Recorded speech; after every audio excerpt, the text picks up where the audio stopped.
You're all doing well and staying safe and taking care of yourselves. Um, miss you guys, and I look forward to seeing you. Well, half of you on Tuesday, and then the other half on Wednesday.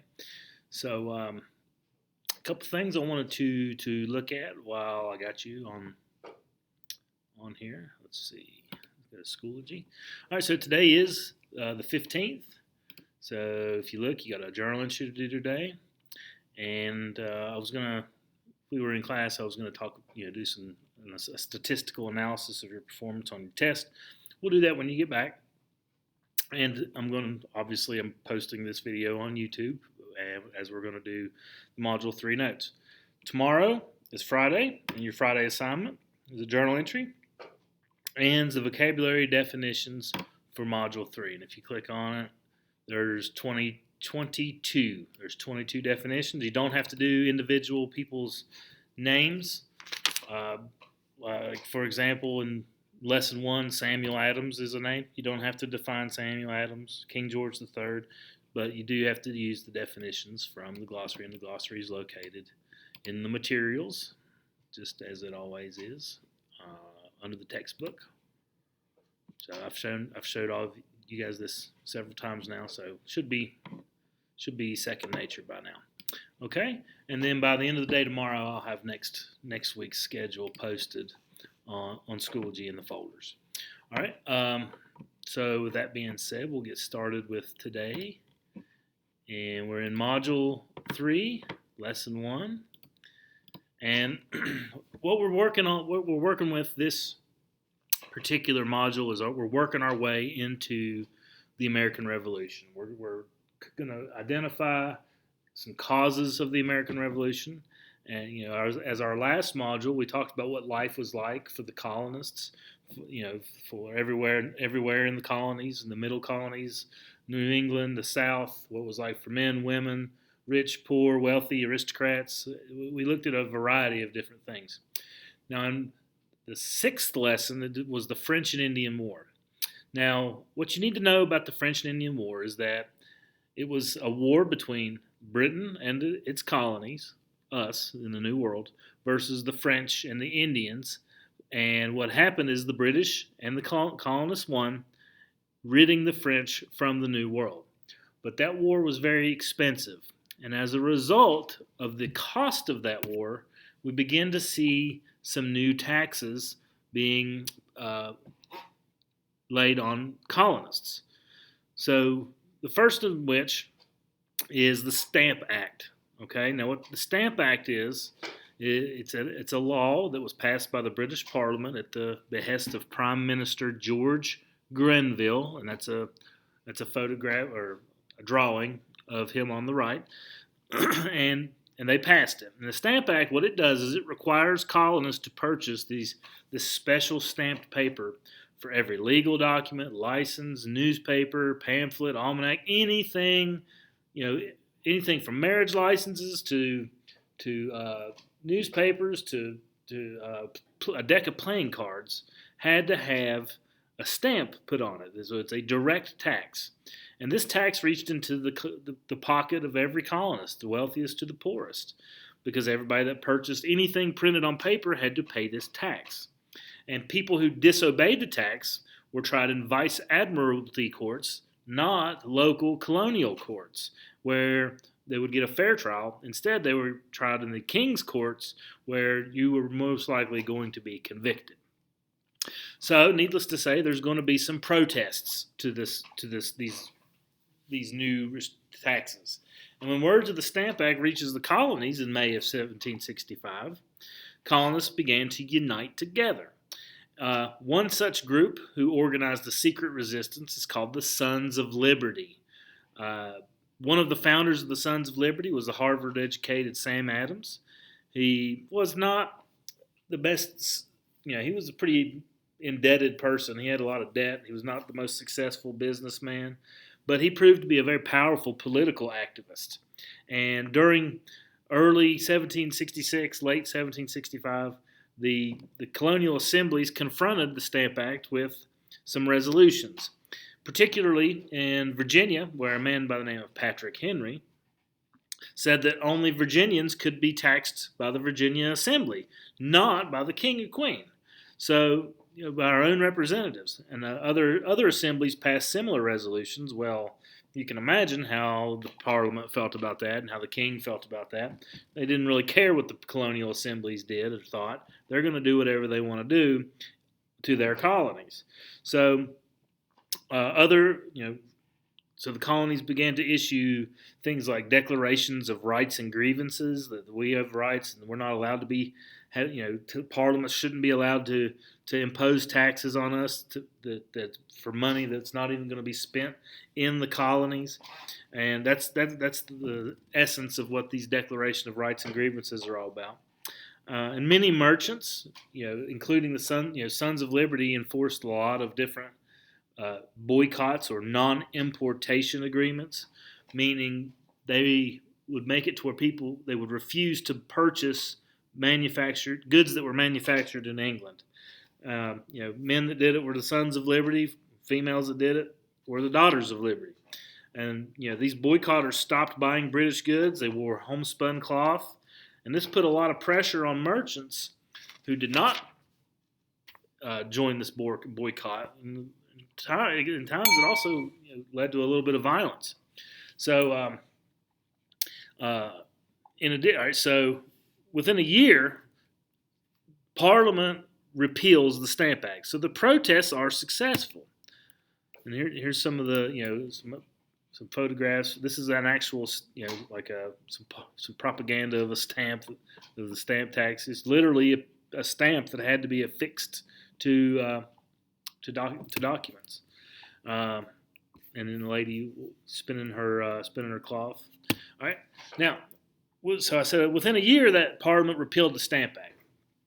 But the leading government minister at the time was a guy named Charles Townshend, Champagne Charlie. That's a photo or a portrait of Charles Townshend. And unlike the Stamp Act, he wanted to try to gain revenue from the colonies in an indirect way. So he proposed some new revenue laws, and these laws in 1767 became known as the Townshend Acts. Now, unlike the stamp tax, which was a direct tax, these were indirect taxes. So this act levied taxes on imported materials. So anything that the colonists imported, they had to pay a tax on. Things like glass, lead, paper, paint, stuff they did not make for themselves. Now, these taxes were paid as these products entered the colonies. They weren't paid at the cash register like the Stamp Act. These are indirect. They're paid as they enter the country. So, and they weren't, the most reviled or hated part of this was a tax on tea. And it wasn't an extreme tax. It was a 3-penny tax on tea, which was the most popular drink in the colonies. Now, the colonists reacted with rage, and they were very well organized in their resistance, as they protested with the cry of taxation without representation, meaning we don't believe that you should be able to tax us when we have no representation in Parliament, and you're taking our money to be used without our input. So the non-importation and boycotts immediately struck back up as communication throughout the colonies to the committees of correspondence about the threats to American liberties were increasing, and people talking to each other. And wealthy women stopped buying British luxuries and started joining other women in spinning bees, where they would compete to who could make the most cloth, because boycotting British goods. Even recipes and people drank tree bark instead of drinking tea to, exchanging recipes for that. And of course, our smuggling went on like crazy, as people like John Hancock, who was a Bostonian merchant, and he continued to smuggle things from other European countries, which violated the Navigation Acts. But these taxes were particularly hated. And as tension continues to mount in the colonies, you begin to see some things that begin to have some clashes are soon going to erupt. And on March the 5th, 1770, one of those clashes occurs. Now, what this is this photo is an engraving that was done by none other than Paul Revere. He was a silversmith in Boston. And basically, the British were sending troops to the port of Boston, and their job was to enforce the Navigation Acts. And they were sent there, but they were not given a place to stay. And so the British allowed for the Quartering Act, which allowed for British soldiers to take up residence in homes of colonists, and the colonists were required to provide them with a bed and something to eat, room and board. So on a cold afternoon in March 5th, 1770, these British soldiers were guarding the customs house, and these soldiers were not a welcomed presence in the city of Boston. First off, they're living with the residents of Boston. Second of all, the king is not in Parliament, are not really that great on sending regular paychecks. So these men have no money, and as a result, they have to, when they're not being soldiers, they find work in the town of Boston to supplement their income, so they have some money. Well, that creates competition for jobs, and that whenever they get a job, that's taking a job away from a colonist. So that evening, on March the 5th, a mob gathered in front of the customs house and began taunting the guards, throwing things at them like snowballs, rocks, oyster shells, and eventually they began to throw things like clubs, sticks, and some of these soldiers are beginning to fear for their lives. And once one of them gets hit in the head with a club, they begin to fire upon the people who, the quotation mark, innocent people in the mob. And basically what happened is that three men were killed and two more were wounded. So instantly, Samuel Adams and other colonial agitators like Paul Revere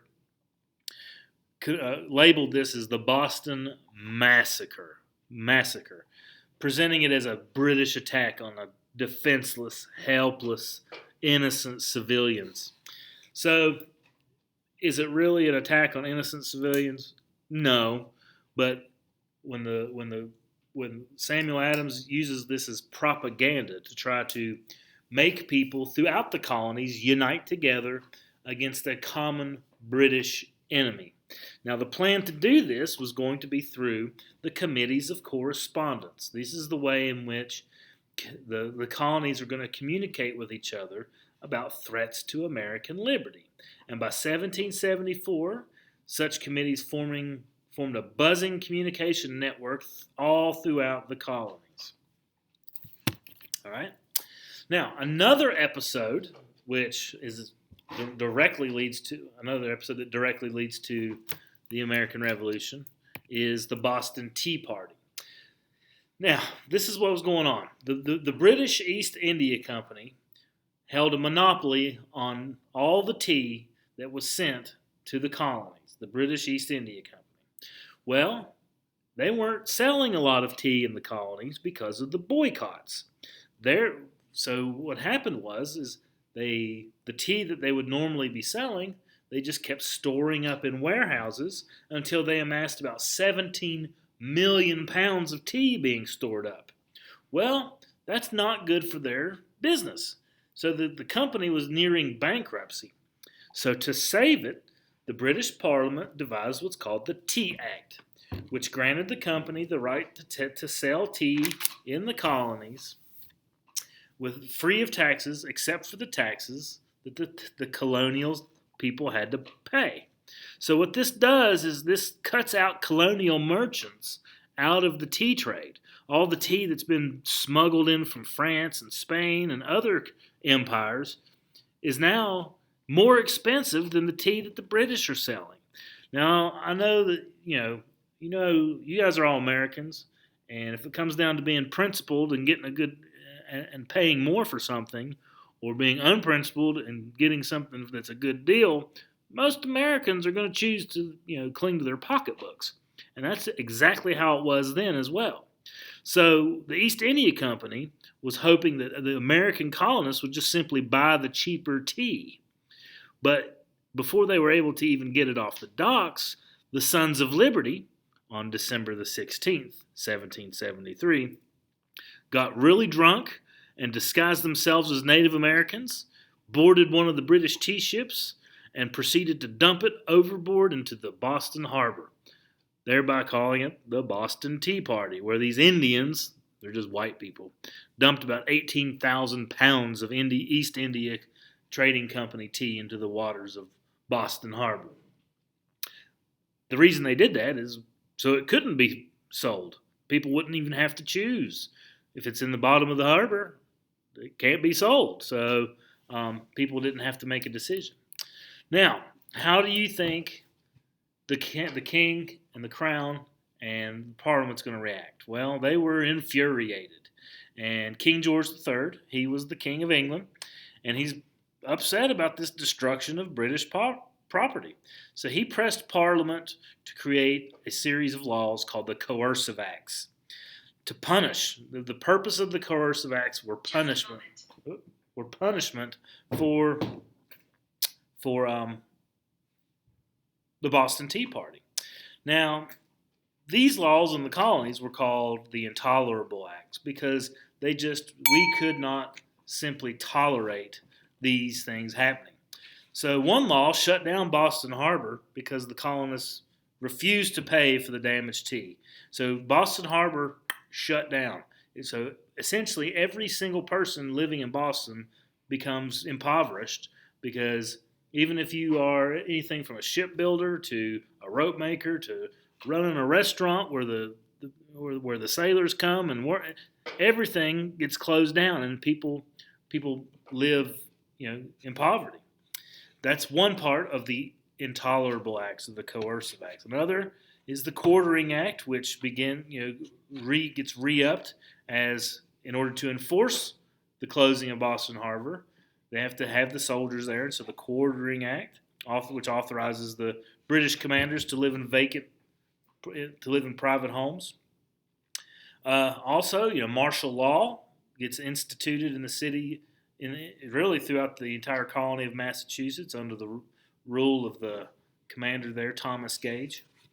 The Quebec Act, which basically a lot of the colonists really hated Catholics, and after the French were removed from the New World after the French and Indian War, it allowed for the French residents that were still here to maintain their Catholicism and their Catholic faith, which was really a slap in the face to many New Englanders, as this would, it would feel like their security is being threatened by the French. So this is the Intolerable Acts, and a lot of people thought they were intolerable. Okay, so the committees of correspondence quickly move into action and begin to assemble in the First Continental Congress, which met where 56 delegates from 12 of the 13 colonies met. So, after this First Continental Congress, colonists in many New England towns began to make military preparations. Minutemen, or civilian soldiers, which would be ready to fight on a moment's notice, began to quietly stockpile guns, firearms, and when Thomas Gage, found out about this, he wanted to strike back. So in the spring of 1775, General Gage finds out that that there's a large amount of arms and ammunition being hidden outside the city of Boston. He also hears that two agents of the colonial resistance, John Hancock and Sam Adams, are also there hiding and responsible for this. So he sends some troops to seize and destroy all the ammunition they can find and arrest Sam Adams and John Hancock. So when the soldiers begin to march out of Boston, people get on, the Sons of Liberty in particularly begin to send out a warning that the British are coming with some prearranged signals to warn that the British regulars were on the move. So when, at the Battle of Lexington, which occurred on April the 19th, 1775, As the king's troops approached there, they saw about 70 Minutemen drawn up in lines on the village green. The British commander, before firing any shots, ordered them to leave. And then someone just fired, and the British, the colonists began to move. One of them shot their weapon. Upon doing that, the British soldiers sent a volley of shots into the militia. 8 Minutemen were killed, 10 more were wounded, while only one British soldier was injured. The Battle of Lexington only lasted about 15 minutes. So it was not the most glorious day for America at that point. But as the British marched on to Concord in Massachusetts, where they did not find any arms or ammunition because they had been moved, but that they did find is about 3,000 to 4,000 Minutemen had assembled and were ready for them. And they were hiding behind walls and trees and homes. And the British soldiers fell by the dozen. Bloodied and humiliated, the remaining British soldiers made their way back to Boston. So, yeah, the Americans took some lumps at the Battle of Lexington, which wasn't much, it was more of a skirmish. But the Battle of Concord, where they fought, did not fight the way the British fought. They, hid behind things and didn't stand in a line wearing big bright red coats. That was a glorious day for the future of America, as people were able to. It showed that the colonists were willing to resist British rule. Okay, so that's all for Module 1 of Module 3, Lesson 1. So if you have any questions about this, please don't hesitate to give me a shout. Shoot me a message on Schoology, an email, whatever you need. I'm here for you. You guys are my first priority, and I look forward to seeing you guys all again real soon. Make sure that you're taking care of yourself and take care of each other. And I'll see you later.